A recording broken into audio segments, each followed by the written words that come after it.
Det veldig viktig å lytte til eldre folk med erfaring. For det at de har ikke noe karriere å tenke på, eller jobbforhold eller noe. De sier akkurat sånn som det er. Så hør på han her gamle, eller eldre karen her med erfaring, hva han sier.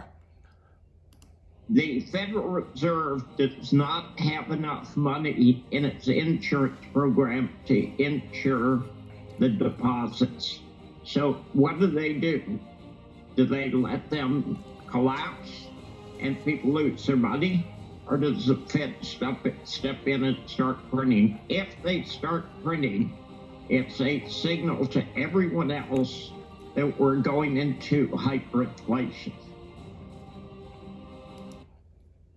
Og det dere bare begynner å stille et spørsmål.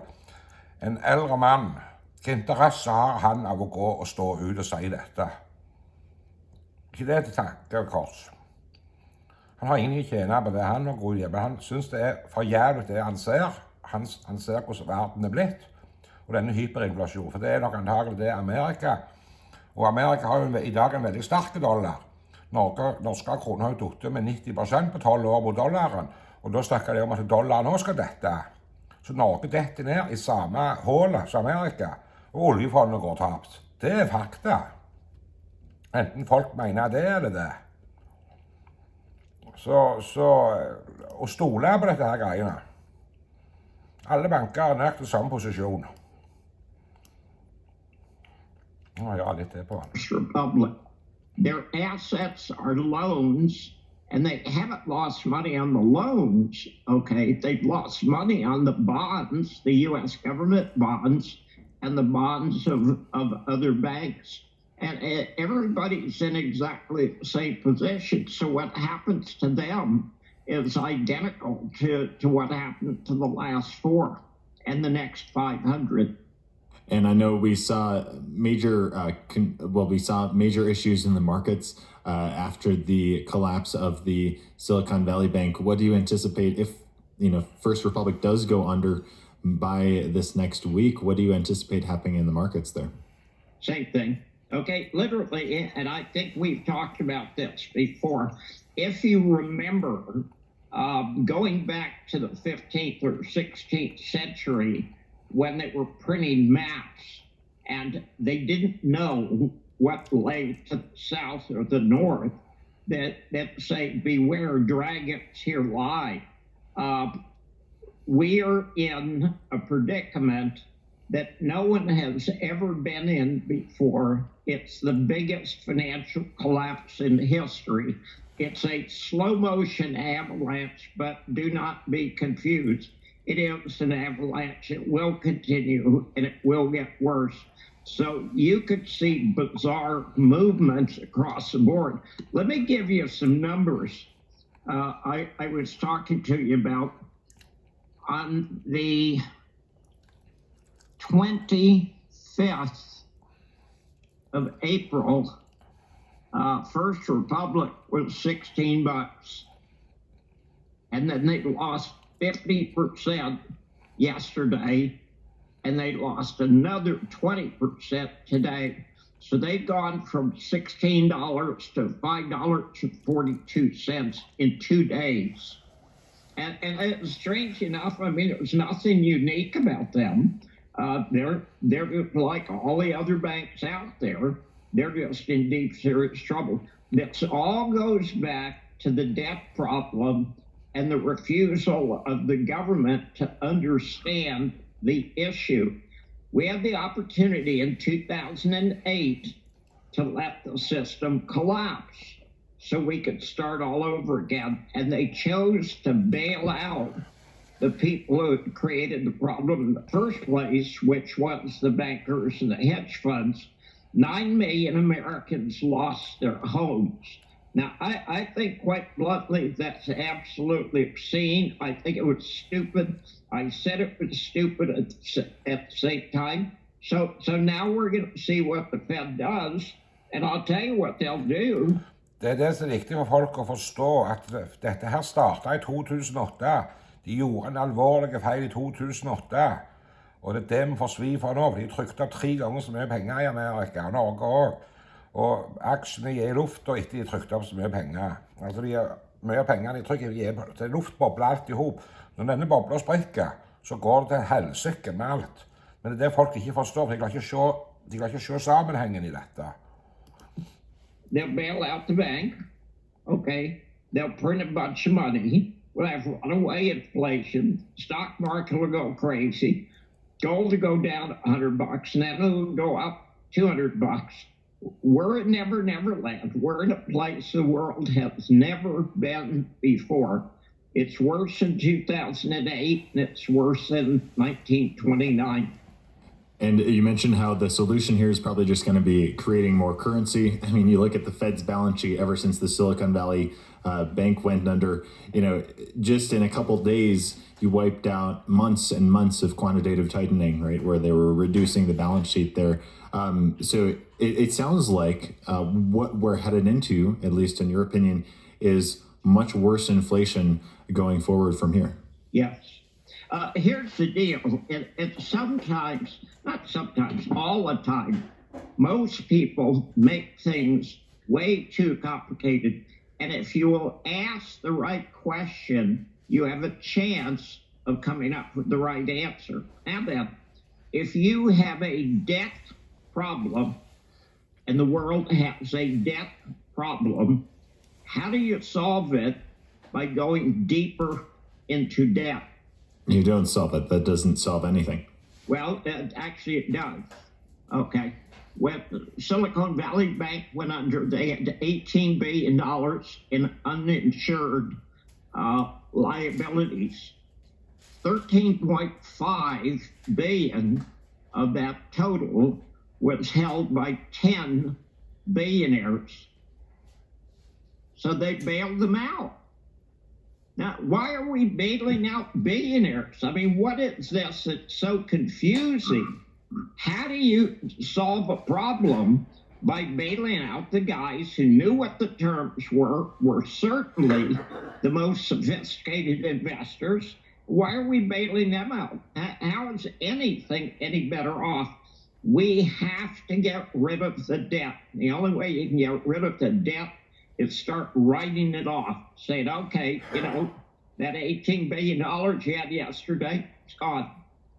Now, we do have a viewer's question with respect to that. I know we talked about this last time, how there has to be a debt jubilee. That's really the only actual solution. We'll see if that actually happens or not, but that's the best solution in your mind to this debt problem. We have a viewer, Nick, who's wanting to know that, a lot of the guests on this channel talk about the debt-based system and how it is a failing system, but they don't come up with a solution. You've come up, obviously, with the debt jubilee solution. He's wanting to know what would be a good alternative system for us to move into, and how would it operate differently, and how would the expansion of the system work differently? What kind of alternative is there to the debt-based system?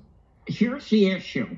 You can go back to Babylonian times, and any time you have compound interest, which is what you always have, you have increasing debt, but not necessarily an increased economy. So there have been hundreds or thousands of debt problems in the past. And in the Near East, in Babylonian times, they would have a jubilee periodically, and they would write off the debts. They didn't want farmers thrown off their land, and they didn't want the people thrown into slavery. Now, Michael Hudson has done 2 excellent books. I highly suggest people take a look on the Amazon for Michael Hudson and read, because he talks about pre-Rome and pre-Greece, and then Rome and Greece. I'm working on a book right now that I think, quite luckily, is a very important book, because nobody's talking about jubilees. We have to write the debt off. The debt is not going to be paid. Now, when Greece and Rome collapsed because of their debt crisis, there was 1,000 years of serfdom and slavery and constant wars and civil wars and revolutions, because they wouldn't write off the debt. The rich stayed rich, but the poor got poorer. If that happens again, you're going to see chaos like you've never dreamed before. Now we have a viewer's question on the same. Det er jo akkurat det han forklarer, det er jo det som skjer i Norge. Noen blir grevla rikere, og noen blir bare fattigere. Det er jo det vi kommer mye lenger enn Amerika på det der, tror jeg. I Norge. For det skjer i alle fall nå i Norge. Line of thinking here about what the new system is going to look like. Jane is wanting to know what happens to private banks during conversion to central bank digital currencies. The private banks will be erased. Governments want control. And when I say governments, it's really the oligarchy. Det er jo det han sier, alle bankene blir slettet. Bankfolk, de også mister jobbene sine. Bonusfesten til bankfolk, de blir ferdige. Og hvorfor bankfolk nekter oss å kjøpe sølv, så sitter denne galskapen. Da begynner du å lure hva type bankfolk det er. Og disse bankfolkene som motarbeider kundene sine, først motarbeider kundene sine, så vet de også, før eller senere, så vil de miste jobben sin også. Det er så totalt spinngale nå i Norge. It's a 0.1%. I mean, nobody thinks Joe Biden is running this country. He is told what to do and what to say, and the bankers go to him and say, okay, you got to bail us out. He doesn't have to bail them out. And you cannot solve a debt problem by going further into debt.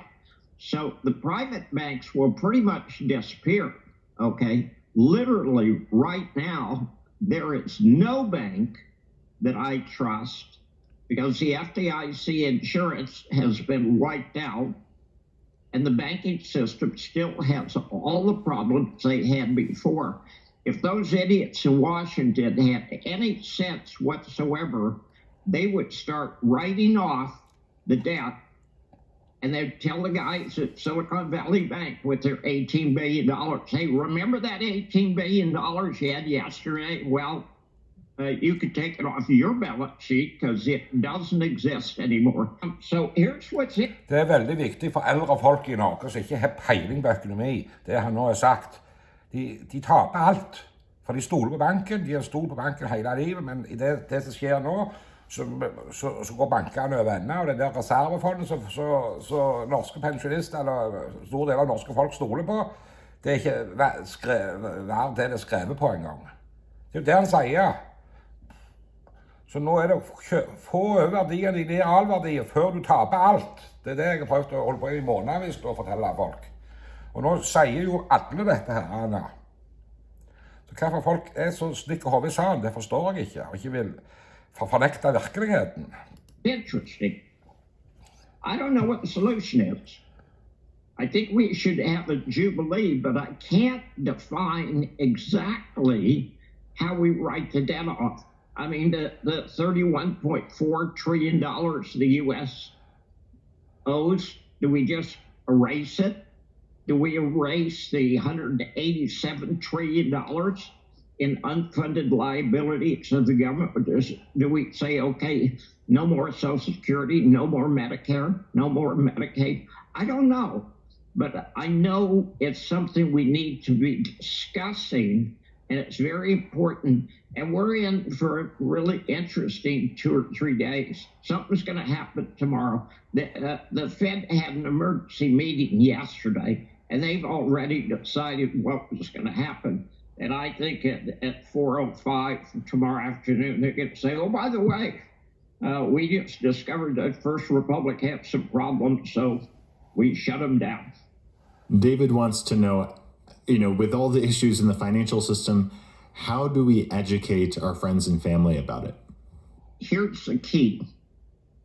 In 1928 and 1929, the biggest investors in the world, that would be Bernard Baruch and Joseph Kennedy and the guys like that, they knew something bad was going to happen. Where could the ordinary guy on the street go to for accurate information? Probably not very many places. None. Zero. What's he going to do? Go read a newspaper? The newspaper wasn't about to say, oh, by the way, the stock market's going to crash in a couple of months. The government lied before the crash, during the crash, and after the crash, and the average guy had no access to information. Now then, We have more information available at our fingertips today than at any point in history. And it is incumbent on everyone who wants to protect their fortune, their family, their country, to actually do some research on their own. And there's lots of good sites and lots of people who are offering suggestions. And people are going to have to learn how to think, okay? If you want to be a sheep, you're going to get sheared. I think part of it does obviously come to the individual, as you mentioned. It's important to do your own research on all this and take responsibility for your financial lives. We have a viewer wanting to do just that, kind of asking this question here. Curtis wants to know, should I convert my 401k to a gold IRA and start acquiring physical gold and silver?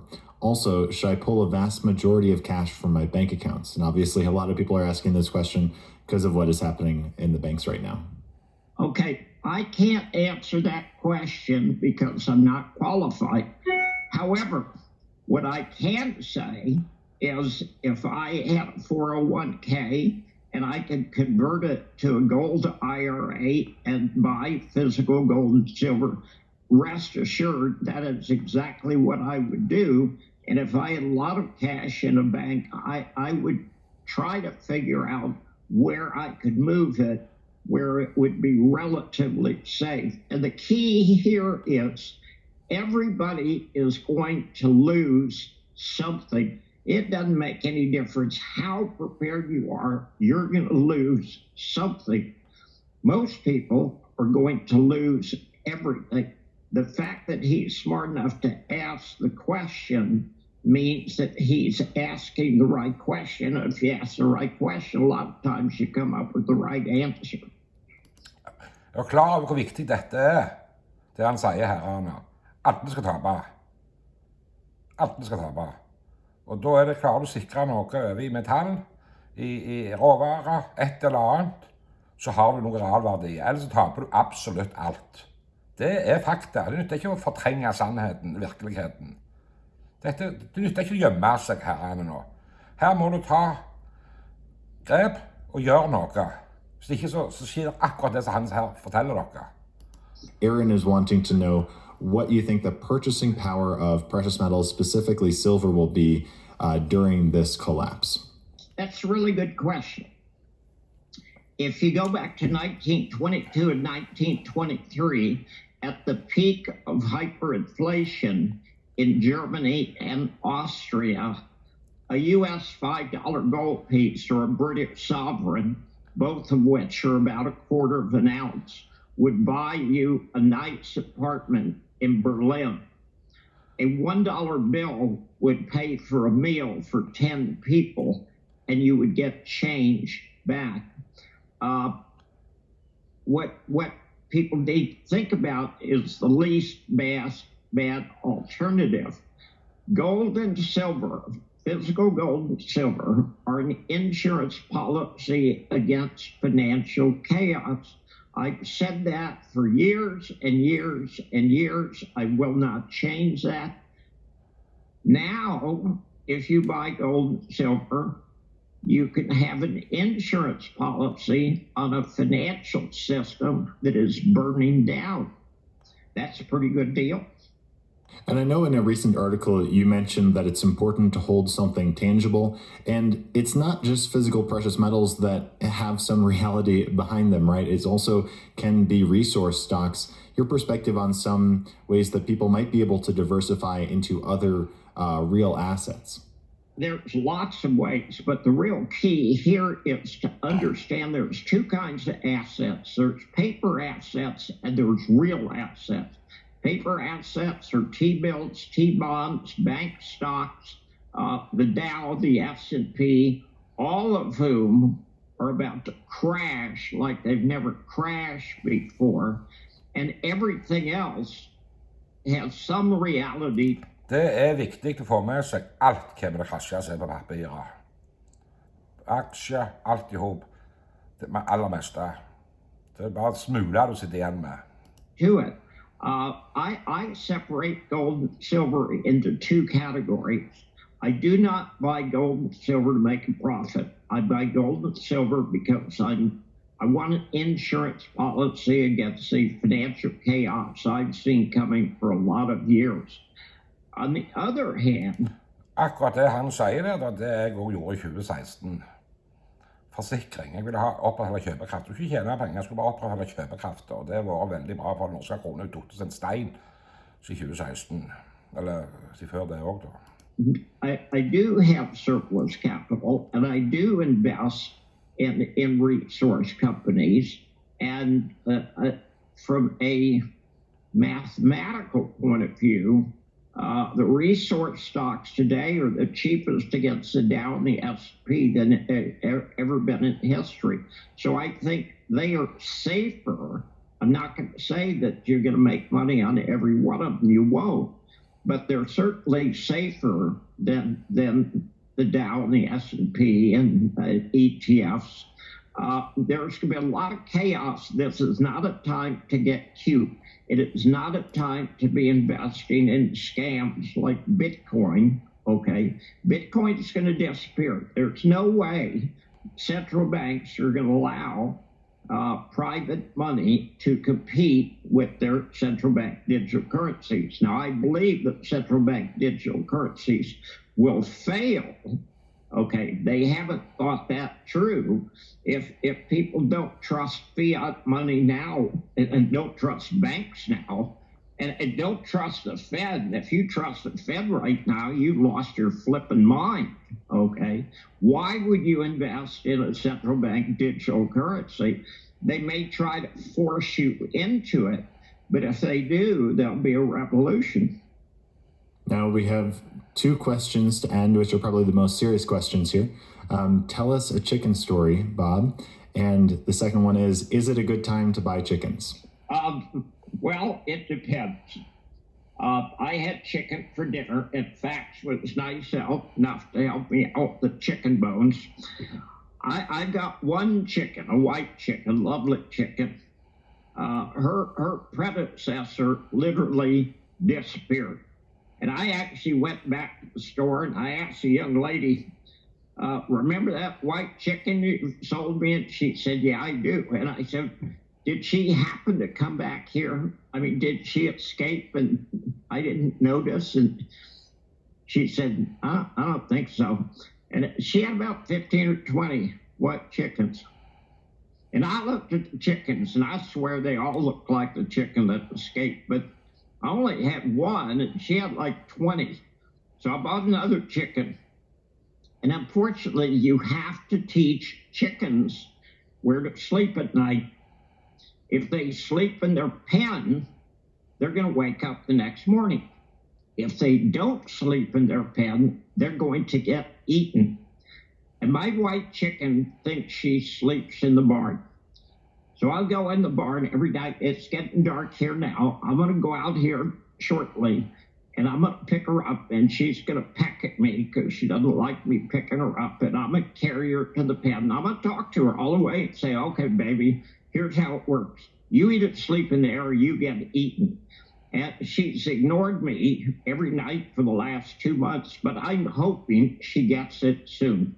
Fantastic. Well, Bob, we always appreciate your time. This has been kind of a last-minute interview. We had actually scheduled this for Friday, but with things moving so fast with the First Republic. Det skal bli veldig interessant å se om det skjer noe nå i helga. For det skjer så mye, men vi får det jo ikke ut. Media sensurerer jo alt i Norge, og vi får det jo ikke ut før etter det skjedd. Så jeg har en sterk mistanke om det skjer noe. Det skjer jo noe hele veien, men ja. Så folk må bare velge å bruke tiden sin riktig nå hvis de vil bevare noe av det de eier og sånne ting, og så må de prøve å gjøre så godt som de kan. Det er ikke noe annet for alle. Han sier at alle skal tape, men det gjelder å prøve å berge det som berges kan nå. Det er det det handler om.